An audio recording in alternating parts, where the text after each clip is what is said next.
आपल्या या कार्यक्रमाला सन्माननीय बच्चूभाऊ कडू साहेब आपल्याला लाभले आहेत। एक लढवय्या शेतकरी शेतमजूर आणि कष्टकऱ्यांसाठी जो लढणारा नेता आहे ते आपल्याशी बच्चूभाऊ कडू। आणि आपलं हे पारायण शेतकरी कष्टकरी आणि आता जो दुष्काळ पडलेला आहे या सगळ्या संकटातून शेतकऱ्यांना बाहेर निघावं या अनुषंगाने आपण हे सगळं पारायण केलं होतं। शेतकऱ्याला बळ मिळावं, आणखी ताकद मिळावी लढाईसाठी, याच्यासाठी हे सगळं पारायण होतं। आणि एक असे नेते जे शेतकऱ्यांसाठी गेल्या 8 महिन्यापासून लढत आहे। पहिले 7 दिवसाचं उपोषण आहे, काही 272 किलोमीटर काहीतरी पैदल प्रवास झाला, त्यांचा पायदळ प्रवास झाला, रायगडाशी पायथ्याशी बसले, सतत 8 महिने झाले ते लढवून आले। आणि लढता त्यांनी एक कर्जमाफीची तारीख घेऊन आले। आता काही भामटे लोक म्हणतात की बाबा कर्जमाफी होत नाही, असं नाही तसं नाही। खरं तर भाऊ सोबत मी जिल्हा बँकेच्या मध्ये काम करतो आहे आणि भाऊच्याच आशीर्वादाने मला जिल्हा बँक काय आहे, समीकरण कसे असतात, म्हणजे फायनान्शियल समीकरण कसे असतात मला समजायला लागलं। म्हणून मी मध्यंतरी एक व्हिडिओ बनवून दाखवला होता की गेल्या 10 वर्षात सरकारनं पहिल्यांदा दुष्काळग्रस्त घोषित यावर्षी केलं आहे। जर आपण मागच्या वर्षी कर्जमाफी घेतली असती कदाचित या वर्षातील शेतकऱ्यांना कर्जमाफी मिळाली नसती। म्हणून भाऊंनी जो आग्रह धरून रेटून धरला की 26 जूनच्या पहिले कर्जमाफी करण्यात यावी, त्याचा अर्थ असा होते की या वर्षीचे ही शेतकरी मार्च महिन्यात थकीत होतील, थकीत झाल्यामुळे त्यांना या वर्षाची कर्जमाफी मिळेल। म्हणून 26 जून ही तारीख मिळालेली आहे आणि मी गजानन महाराजांची चरणी प्रार्थना करतो भाऊंना ही यश गजानन महाराज देणारच आहे, विश्वास ठेवावा आणि चांगल्या प्रतीचं एक उमद नेतृत्व आपल्या जिल्ह्यातून, म्हणजे एक शेतकरी नेते म्हणून शरद जोशी नंतर जर खरं नाव घेतलं जातं आज तर बच्चूभाऊ कडू यांचं नाव घेतलं जातं। खरंच अशा नेत्यांचा आम्हाला सत्कार करायला मिळाला, या कार्यक्रमाला त्यांनी वेळ दिला, मी त्यांचा धन्यवाद मागतो। आणि सगळं असतपूर नगरवासियांचे किंवा बाहेरून आलेले सगळ्या मंडळींचे मी खूप खूप आभारी आहे। धन्यवाद। सकाळी 5 वाजतापासून आपण सर्वांनी इथं पारायणात भाग घेतला आणि विद्याताईंना सुद्धा न थांबता न वाचता जे आपल्याला भक्तिमय अशा वातावरणात घेऊन गेल्या त्यांचं पण आभार मानतो।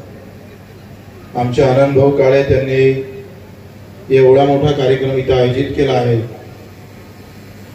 आणि आपल्याला सर्वांना त्यांनी सहभागून घेतलं, आनंद भाऊ काळेंचे मी आभार मानतो। खरं तर या वर्षाचं हे जे वर्ष आहे शेतकऱ्यासाठी सगळ्यात जास्त आत्महत्या करणारं वर्ष ठरलेलं आहे। रोज 10 ते 12 आत्महत्या आमच्या महाराष्ट्रात होतं, रोज काही ना काही आमच्या भगिनी विधवा होतं, कोण्या मायचं पोर जातं, कोणत्या भगिनीचा आम्ही पाहतोय नवरा जातोय। अत्यंत वाईट अवस्था।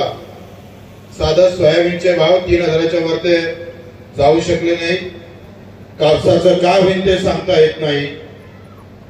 मार कष्ट करून मोठ्या अपेक्षानं आपण बी जेव्हा पेरतोय तेव्हा जेव्हा आम्ही पाहतोय वरच निसर्ग सुद्धा कधी कधी साथ देत नाही। मराठवाड्यात पाहिलं तर शेतीमधलं पीक तर सोडा पण जमीन सुद्धा वाहून गेलेली आहे, म्हणजे पीक तर हाती आलीच नाही पण शेती कोणती आमची असा विचार पडलेला। अशा सगळ्या अवस्थेमध्ये निसर्गाने तर मारलंच पण सरकारनं सुद्धा सावरण्याचा प्रयत्न केला नाही। मग या सगळ्या अवस्थेवर आपल्याला लढता आलं पाहिजे। जाती पाती धर्मासाठी सगळे उभे राहतात, कोणी भगवा घेऊन तर कोणी निळा घेऊन तर कोणी हिरवा घेऊन आम्ही पाहतोय लढाई लढतं। पण या शेतकऱ्याची लढाई सगळ्या जातीची आहे, सगळ्या धर्माची आहे, त्या ताकदीनं आम्ही लढलो पाहिजे। याच्यासाठी बच्चू कडू 7 दिवस उपाशी राहिला, नव्हे तर 200 किलोमीटर पायी चाललोय, 200 सभा आम्ही घेतल्या आणि आता 55 गुन्हे दाखल करून आज सरतेशेवटी सरकारकडून आम्ही तारीख घेतली। गजानन महाराजांना प्रार्थना करतोय त्या ज्या सरकारला शेतकऱ्याप्रती जर आदर नसेल, त्यांच्या असणाऱ्या कष्टाबद्दल आम्ही पाहिजे त्यांना जर कुठं दया माया येत नसेल तर गजानन महाराज थोडीशी बुद्धी सरकारला दे। त्या शेतकऱ्याचं भलं होऊ दे. जो राबणारा माझा कष्टकरी शेतकऱ्याला मेहनतीचं पाहिजे, बेमानीचं तो घेत नाही. याच्यासाठी आम्ही खऱ्या अर्थाने ही प्रार्थना आजचं पारायण तिकडे अर्पित केलं पाहिजे. आनंद काळेंना अतिशय मी खरं तर येणार नव्हतो, त्याचा आग्रह होता. बाकी राजकीय इथं बोलणार नाही, ती अवस्था इतकी नाही आहे. पण मंत्र्याचे जर बोल पाहिले तर काल विखे पाटील असे म्हणत होते, किती डाव कर्ज माफ करायचं शेतकऱ्यांना, आज धंदा करायचा का? शेतकऱ्यांना कर्ज घ्यायचं आणि आम्ही ते माफ करायचं. विखे पाटलाच्या अभ्यासात थोडस कमी असेल. 16 जास्तीत जास्त 200 कंपनीचं या केंद्र सरकारनं 200 ते आम्ही पाहिजे 16 लाख कोटी माफ केले. आणि पुऱ्या शेतकऱ्याचं जे 70-80 कोटी शेतकऱ्याची संख्या आहे त्याचं मात्र आम्ही पाहतो 1 लाख कोटी माफ करू शकले नाही. 200 लोकांचे 16 लाख कोटी माफ करताना ती बुद्धी मात्र विखे पाटलाला येत नाही. आणि आम्ही सगळे लाचारच आहोत शेतकरी, आम्ही सगळे गुन्हेगारच आहोत. आम्हाला माफ करणं म्हणजे सरकारचं सगळं वाया जातं असं म्हणणाऱ्या विखे पाटलाला बुद्धी आली पाहिजे. एवढं लाचारीचं जीवन आमचा शेतकरी जगू शकत नाही. आणि तुम्ही जर भाव दिला तर कर्ज माफ सोडा, आम्ही तुम्हाला कर्ज देऊ शकेल एवढी ताकद शेतकऱ्याच्या मनगडात आहे. ही माय मावली जेव्हा निघाले जातं, एखाद्या कापसाचं एक पोट व्यस्त ज्वारीचे कणस जेव्हा तोडताना निघतं, त्याला लागणाऱ्या कष्टाची कुठेतरी कदर झाली पाहिजे. याच्यासाठी आमची लढाई आहे, लक्षात घ्या. ही लढाई जातीपाती धर्माची नाही आहे, ही लढाई खऱ्या अर्थानं अर्थाची आहे. मेहनत करून पैसा येत नसत आणि बेमानीनं दारू विकून जर करोडपती होत असत तर त्याच्या विरोधात आवाज उठवलाच पाहिजे. त्यासाठी आम्ही लाख गुन्हे दाखल करायला तयार आहोत. पण हा आवाज शेतकऱ्याचा उठवल्याशिवाय राहणार नाही. त्याच्या आमच्या मजुराचा विषय असेल, शेतकऱ्याचा विषय असेल, ती लढाई आम्ही निश्चितच लढत जाऊ. ती एका जाती धर्म पंथापुरती किंवा राजकारणापुरती नाही आहे.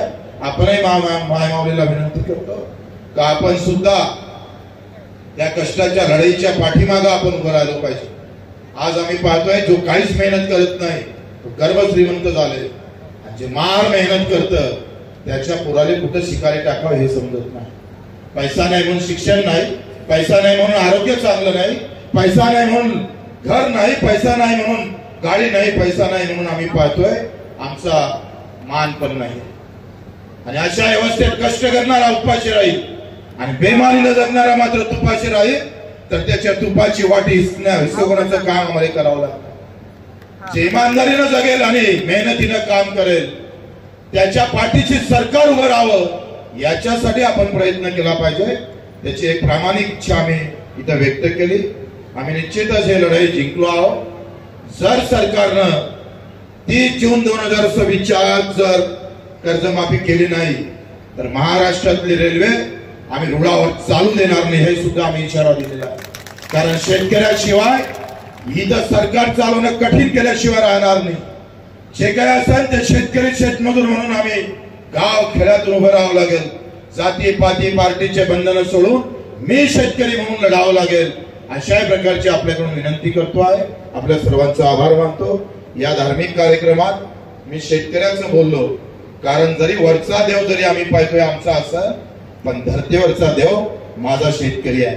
तो एका दाण्याचे 100 दाणे निर्माण करतो. तो एक दाणा टाकला का 100 दाणे होते. त्याचे फुलं आले तर पाखरं आम्ही पाहतोय फुलपाखरू स्वाद देतं. त्याला दाणे आले तर आम्ही पाहतोय पक्ष्याचं पोट भरतं. आणि त्याला आम्ही पाहतोय तो जेव्हा जमिनीत राहतं तेव्हा किडे माकोडे पोचतो. आणि तिथून जेव्हा त्याचं पीठ होतं तेव्हा अख्खं जग त्याच्या भरोश्यावर जगत असतं. म्हणून जर धरतीवरचा कोणी भगवान असत तो माझा बाप शेतकरी आहे, माझी माय शेतकरी आहे, लक्षात ठेवा. इतकंच आपल्याला विनंती करतो आणि 2 शब्द संपवतो. जय जय महाराष्ट्र. बाबूरावजी गावंडे यांनी सुद्धा स्टेजवर येण्याची कृपा करावी. माननीय बाबूरावजी गावंडे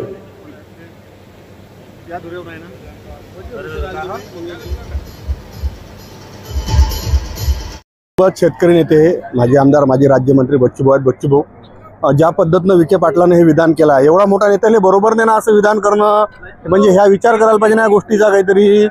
काय होतंय का तुम्ही अशा पद्धतीने बोलून त्याला अपमानित करण्याचा जो प्रयत्न करताय ते चुकीचं आहे ना.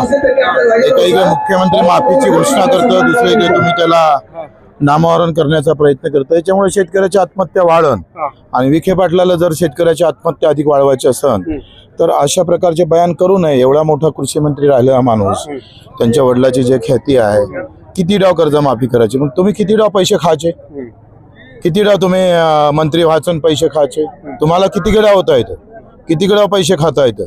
आणि शेतकऱ्याच्या कर्जमाफीच्या वेळेस म्हणतात किती डाव कर्जमाफी करायची. अरे लुटलं किती वेळा ते सांग ना.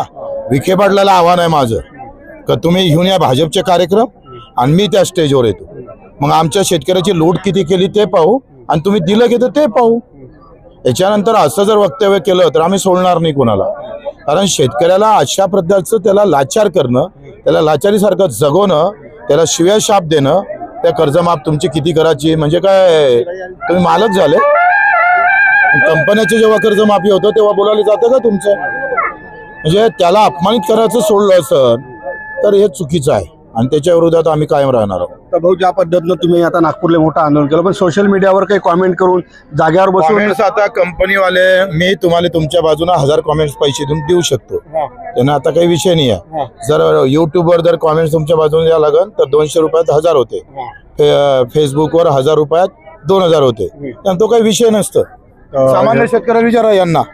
हे बच्चूभाऊ विखे पाटलाच्या एका ह्याच्यावर पूर्ण व्यक्त केलं की तुम्ही एवढे मोठे नेते अशा पद्धतीनं तुम्ही जर असं विधान करत असाल तर हे म्हणजे घातक गोष्ट आहे. ज्या पद्धतीनं आम्ही आंदोलन केले, त्या पद्धतीनं लोकांचा प्रतिसाद भेटला, लोकांना न्याय दिला, पण घरात बसून त्यातही कॉमेंटवर सांगितलं. कॉमेंट जर अशा पद्धती तुम्ही करत असाल तर ह्या फार चुकीच्या गोष्टी आहेत. आणि विशेष म्हणजे आज असतपूर या ठिकाणी जे श्रीमद गजानन महाराज पारायणाच्या कार्यक्रमात बच्चूभाऊच्या या ठिकाणी जाहीर सत्कार करण्याला आणि जाहीर सत्काराच्या वतीनं माध्यमातून बच्चूभाऊने या ठिकाणी उपस्थित ज्या माता भगिनी आहेत याला मार्गदर्शन केलं, सांगितलं शेतकरी आहे म्हणून जग आहे, आणि त्या शेतकऱ्याच्या खास अर्धांगिनी आजच्या पारायणात सहभागी झाल्या होत्या.